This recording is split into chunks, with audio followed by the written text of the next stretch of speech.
Nah, kondisi perang Israel dengan Gaza ini kan sudah meluas ke Lebanon dan Iran tadi. Kalau Pak Faisal lihat ini kira-kira nanti ke depannya akan ada gencatan senjata atau malah terus melanjut lebih eskalasinya naik?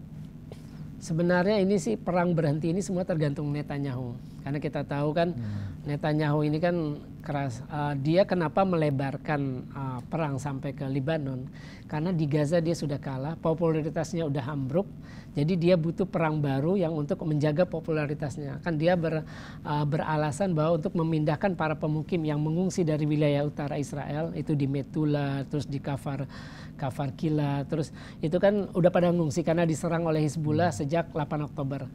Nah itu jadi ini ada manuver politik atau ambisi pribadi dari Netanyahu untuk mempertahankan reputasinya. Karena sebelum meletupnya perang Gaza, reputasi Netanyahu udah ambruk karena dia tersandung kasus korupsi ada 4.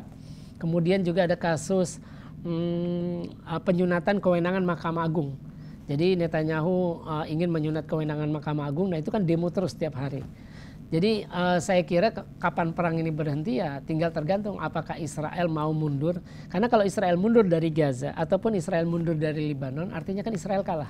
Walaupun fakta di lapangan mereka sudah kalah.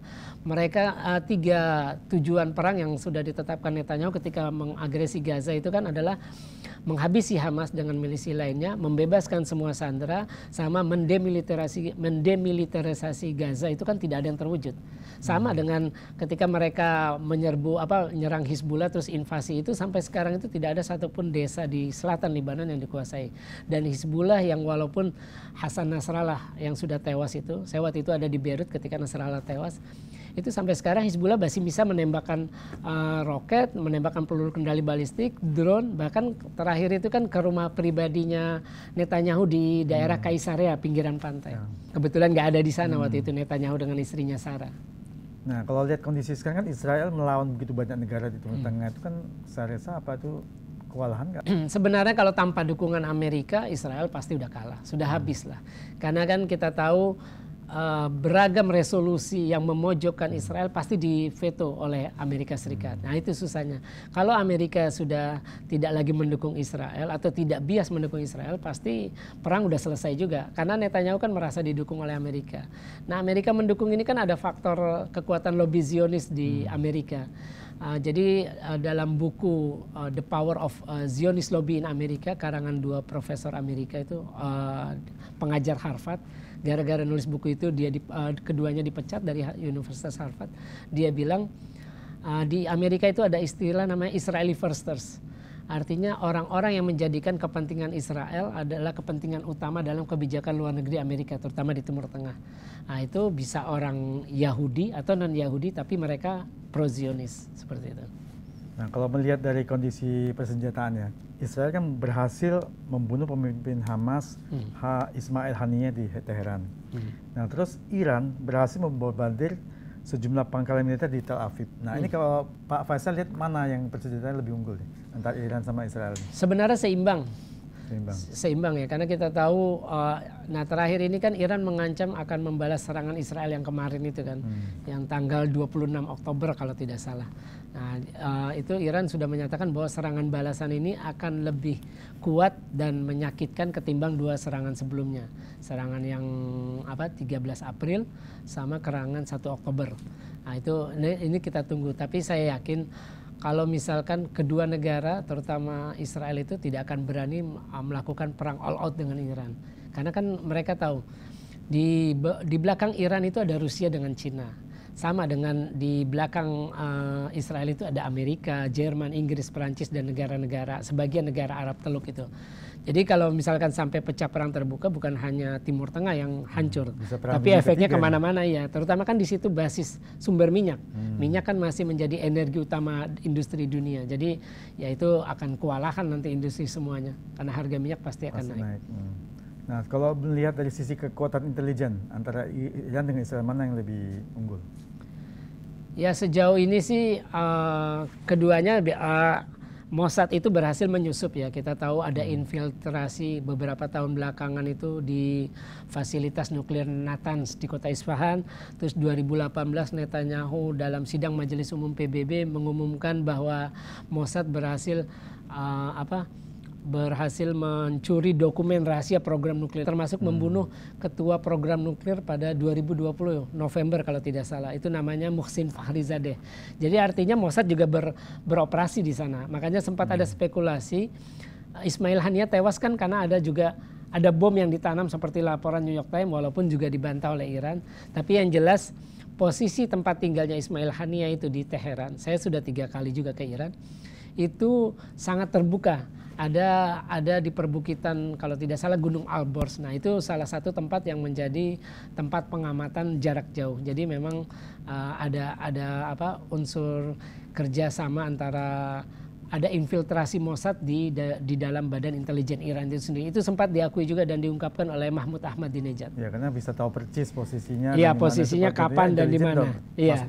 Nah, itu juga kasusnya sama dengan Hasan Nasrallah. Itu juga banyak katanya ada infiltrasi Mossad di dalam tubuh lingkaran dalamnya Hizbullah seperti itu. Nah, ini juga kan banyak negara termasuk Amerika Serikat juga mendesak Israel untuk tidak menyerang nuklirnya Iran ya. Nah, kalau sempat terjadi nuklirnya Iran ini diserang oleh Israel ini gimana dia? Ya pasti Iran akan menyerang balik. Karena bulan lalu sempat ada catatan seismik dari Badan Seismologinya Armenia, ada gempa sebesar 4,6 skala Richter, dan itu diyakini bahwa Iran sedang menguji coba senjata nuklir. Artinya kan Iran sudah punya senjata nuklir. Karena gempa itu bukan gempa biasa, gempa dari uji coba senjata nuklir. Nah, itu pasti Iran. Nah, makanya senjata nuklir ini kan senjata deterrence. Jadi semua negara yang punya senjata nuklir, kita lihat Korea Utara. Bagaimanapun Korea Utara kejam kepada rakyatnya, tidak akan ada yang berani karena dia punya kekuatan nuklir. Sama seperti Pakistan, sama seperti India. Nah, ini Iran punya ya. Artinya Iran dengan Israel ini sekarang adalah 2 kekuatan militer di Timur Tengah yang terkuat, paling kuat. Iran dengan Israel di Timur Tengah. Dampak nuklir kayak gimana kalau dibandingkan dengan bom atom dulu? Ya pasti jauh lebih itu. Penelitian yang pernah saya baca itu ada 100.000 kali kekuatannya ketimbang bom atom yang dijatuhkan Amerika di Hiroshima dengan Nagasaki. Jadi saya yakin para pemimpin negara di dunia ini masih rasional karena kita juga pernah mengalami pandemi COVID. Di mana dunia lumpuh secara sosial, ekonomi maupun politik, baru penyakit, apalagi bom atom mungkin akan menghancurkan peradaban manusia sedunia. Seperti itu. Memang pasti peradaban manusia bisa hilang itu. Bisa hilang itu. Kiamatnya dipercepatlah oleh manusia. Bahaya sekali ya. Mudah-mudahan kita harapkan tidak akan terjadi itu. Tidak akan terjadi itu. Nah, terus ini walaupun Rusia dan Iran bukanlah sekutu yang resmi, tapi hubungan mereka semakin erat akhir-akhir ini. Bahkan Putin bertemu dengan Presiden baru Iran, Masoud Pezeshkian pada 11 Oktober lalu. Nah, apakah perang Israel dan Iran ini akan menyeret Rusia masuk ke dalamnya? Sebenarnya Rusia sudah terseret lama ya, karena kalau kita lihat pemimpin itu kan dilihat dari backgroundnya. Putin itu kan bekas orang KGB. KGB itu kan dinas intelijen yang perang dingin waktu zaman perang dingin dengan Amerika kan, sebelum tumbuh Glasnost dan Perestroika 1991 Mikhail Gorbachev.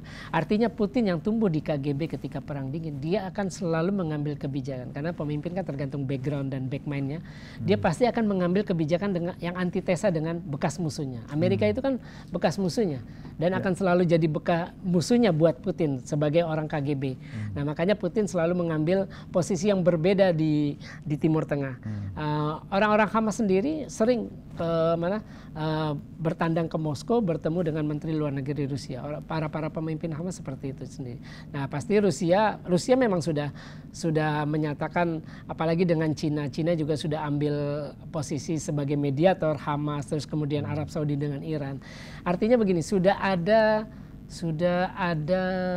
kelelahan dari negara-negara yang punya kepentingan di Timur Tengah itu terhadap posisi Amerika sebagai yang bisa diharapkan sebagai mediator. Karena Amerika itu terlalu bias mendukung Israel itu tanpa filter lah.